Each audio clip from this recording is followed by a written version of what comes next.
আওয়ামী লীগের ডাকা হরতাল নিয়ে নানা মহলে চলছে আলোচনা।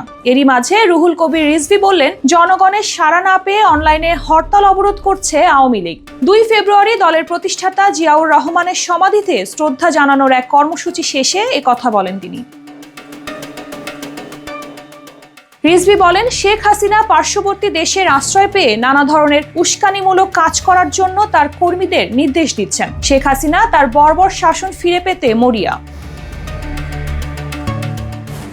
পুলিশের গুলি, শটগানের ব্যবহার চিরদিনের জন্য নিষিদ্ধ করতে হবে বলেও উল্লেখ করেন রিজভী। তিনি বলেন, শেখ হাসিনা অবাধ সুষ্ঠু নির্বাচন না দিয়ে বন্দুকের ব্যবহার করেছেন। তিনি ভোট কেন্দ্র ফাঁকা রেখেছিলেন, দিনের ভোট রাতে করেছিলেন। জনগণের এই স্মৃতি অত্যন্ত দুঃসহ। এটি অব্যাহত থাকুক, জনগণ তা চায় না। এজন্য অন্তর্বর্তী সরকারকে নির্বাচনের রোডম্যাপ এবং ডেডলাইন দিতে হবে।